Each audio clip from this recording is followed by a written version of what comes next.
Simona. I'm the lead artist at the Young and Art Museum, and today we're going to be doing some fun art. So let's get started. Today I'm going to show you how to make some animations. We're going to start off with some bouncing ball animations. Hello everyone, my name is Simona, and today we're going to be going over a basic ball bounce animation like we did last time, but this time we're going to be talking about trajectory. So first things first, I created a second layer, and on this layer is where I'm going to draw out with red what I want my trajectory of my bouncy ball to be.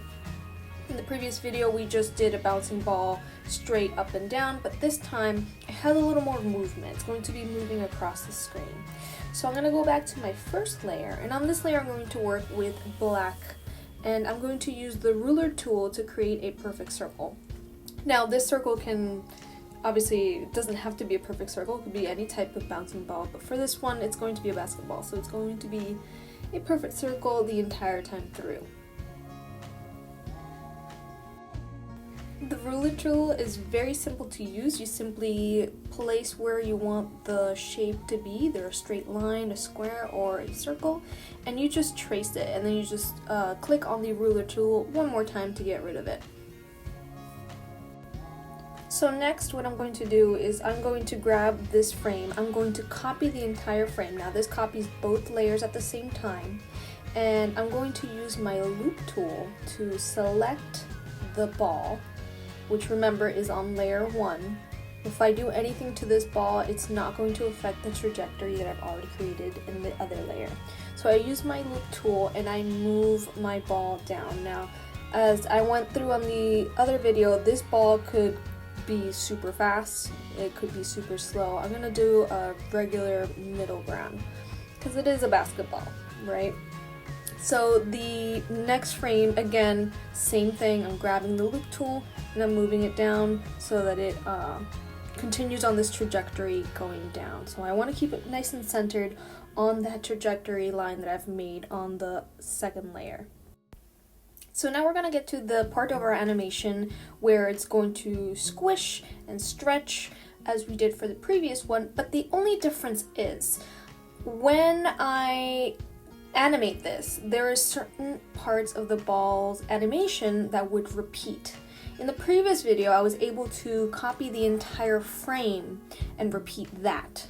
But in this case, what I need to do is actually copy just the ball from different frames and move it around. So I'm going to show you how I do that right now. It is using the secondary copy and paste buttons. Instead of the ones that copy and paste an entire frame, we're going to be using the copy and paste buttons for a selected or looped object. So here I am going to go to the next sequence or frame where I would need a circular, perfect circular ball. I'm going to go to a previous frame and I'm going to grab the perfect circular bar, and I'm going to actually copy the frame again, and I can just erase the ball and paste the circular ball. I know it's a little difficult to explain, but what I'm essentially doing is I'm selecting a ball and I am copying it and I'm pasting it where I need it. So that would be in my latest frame. So this would be frame 8 where I am pasting this ball.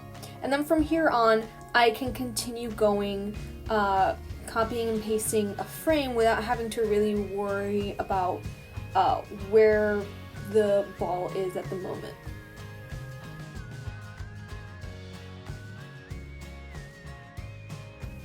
Now what I want to remind you here is to use that trackpad at the bottom to go between all of your frames. Just like when you're painting a painting, it's very important to step away from your painting so that you see it from afar and you see if there's any noticeable mistakes. When you are animating, you always want to be going back and forth with the animation to make sure that it is looking fluid, that it is looking smooth, or however it is that you want it to look.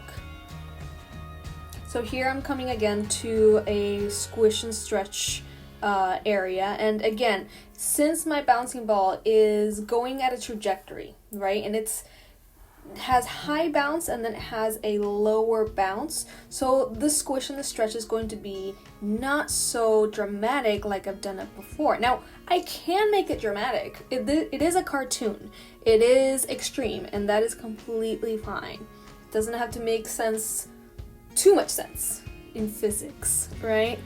But obviously allow yourself to have certain rules for your physics. Now, just because this bouncy ball doesn't follow the real life physics of the world does not mean that there isn't actual laws in this cartoon world.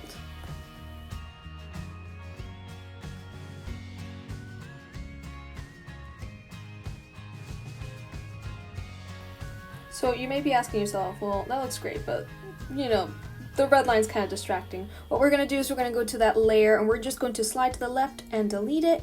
And now you have a lovely animation with no obtrusive lines, which is again kind of like when you're sketching something, you make extra lines that you're going to delete later, but they are for your reference. So now that you have this animation, you are ready to add color, add details. Now that we have the basic form, it's much easier for us to use the paint tool as I am here, and I'm just going to be coloring my basketball orange. The only thing I have to do is go layer by layer, and with the fill tool, tap right inside of that area, which thankfully is an enclosed circle. If it's not an enclosed circle, this is what happens. So, frame by frame, coloring your bouncing basketball, and you're ready to go. On the next video, I am going to be showing you guys how to add a little more detail, add some shading, and even add a secondary animation with those things. So check back next time and we're going to continue bouncing a basketball, but this time it's going to have just a little more detail. Alright, hope you enjoyed and see you next time.